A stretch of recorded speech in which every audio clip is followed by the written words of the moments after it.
matter if you're just starting an exercise routine or if you're a regular gym rat, exercise-related injuries can be a major setback. While there is no way to escape all mishaps, there are ways to reduce your risks. If we take some precautions, if we, basically go about our activities in a sensible, systematic way, we can avoid those injuries that tends to set us back. Health and fitness coach Ed Williams is a veteran in the industry with over 30 years of experience. He says there are 3 basic precautions and practices you must consider when you exercise in order to prevent injuries. Let's start off with the first one. You never want to rev cold muscles. So warm up, right? Warm up is critical. It's important to warm up, and it's important to warm up well, to do a full warm up.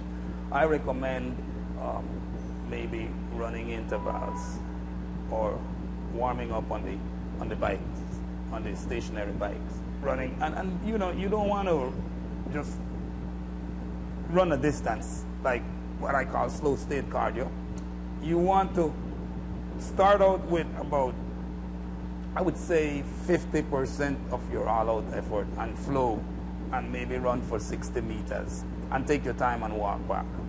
And then you want to do that maybe 3 times.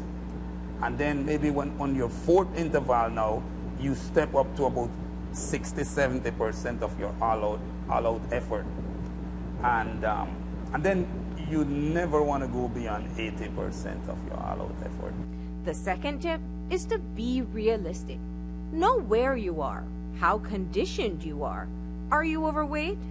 All of these dictate the type of exercises you should be doing. You don't want to kid yourself.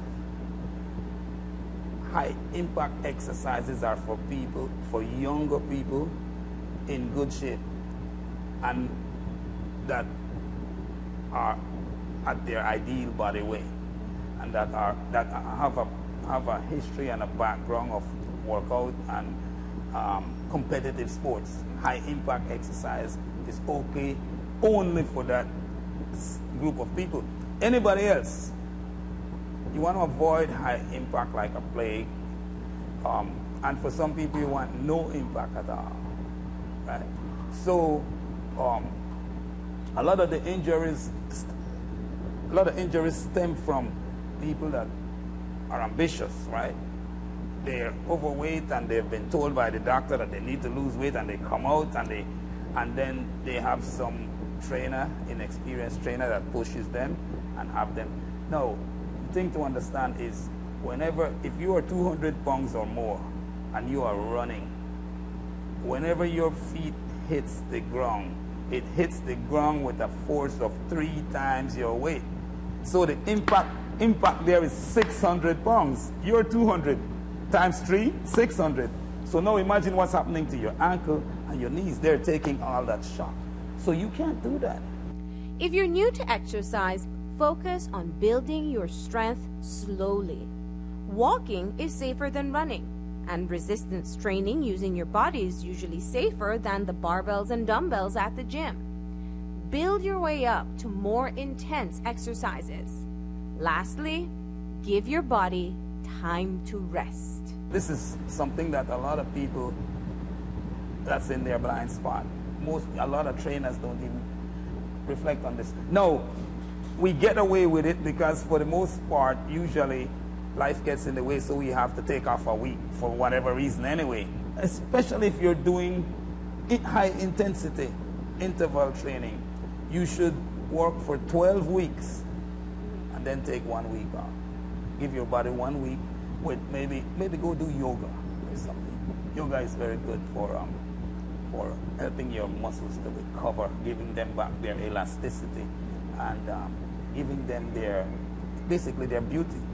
Don't forget that you should learn proper exercise techniques and how to use gym equipment. Most importantly though, pay attention to your body. Your body is a wonderful, highly adaptive machine, and it tells you everything you need to know. We just need to learn how to listen to it. We hear a lot about people talking about no pain, no gain. This is an injury-prone philosophy. First of all, we need to understand what is pain. Pain is your body's alarm that tells you something is wrong. So when we feel pain, we should stop.